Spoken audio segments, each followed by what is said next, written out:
Hi hello എല്ലാവർക്കും സുഖല്ലേ.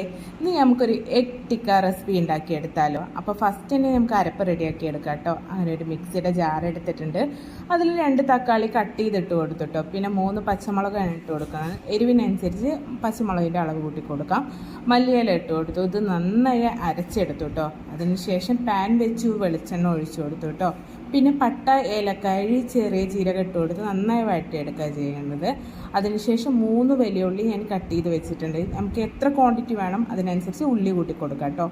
അങ്ങനെ 3 വലിയ ഉള്ളി കട്ട് ചെയ്തത് ഇട്ട് കൊടുത്തു. ഉപ്പ് ഇട്ട് കൊടുത്ത് നന്നായിട്ട് കൊടുക്കണം കേട്ടോ. അതിനുശേഷം വെളുത്തുള്ളി ഇഞ്ചി പേസ്റ്റ് ഇട്ട് കൊടുക്കുകയാണ്. വഴറ്റൽ പ്രധാനമാണ് കേട്ടോ. ഇതിൽ നന്നായി വഴറ്റി കൊടുത്താൽ നല്ല ടേസ്റ്റ് കൂടും. എന്നിട്ട് വെളുത്തുള്ളി ഇഞ്ചി പേസ്റ്റ് ഇട്ട് കൊടുത്തു കേട്ടോ. പിന്നെ നമ്മൾ വീട്ടമ്മമാരൊക്കെ വെളുത്തുള്ളി ഇഞ്ചി പേസ്റ്റ് സ്റ്റോക്ക് ചെയ്ത് വെക്കുമല്ലോ അല്ലേ. അത് നമുക്ക് കുക്ക് ചെയ്യുമ്പോൾ ഭയങ്കര ഹെൽപ്പാണല്ലോ അല്ലേ.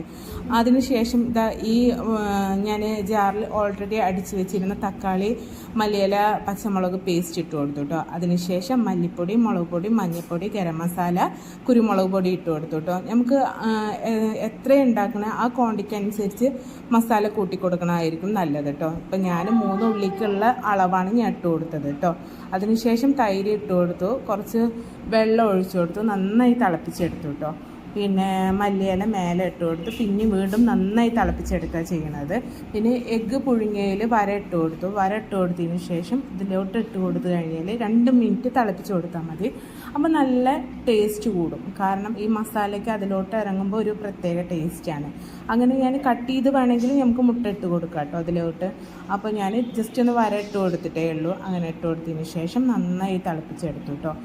അപ്പോൾ എഗ് ടിക്ക റെസിപ്പി ഇവിടെ റെഡിയായി കഴിഞ്ഞിട്ടുണ്ട്. ഇനിയും ഒരുപാട് നല്ല കുക്കിംഗ് വീഡിയോസായിട്ട് ഞാൻ വരാം കേട്ടോ. എന്നെ സപ്പോർട്ട് ചെയ്യണേ. ലൈക്ക് ചെയ്യൂ, ഷെയർ ചെയ്യൂ, സബ്സ്ക്രൈബ് ചെയ്യൂ. Okay then bye.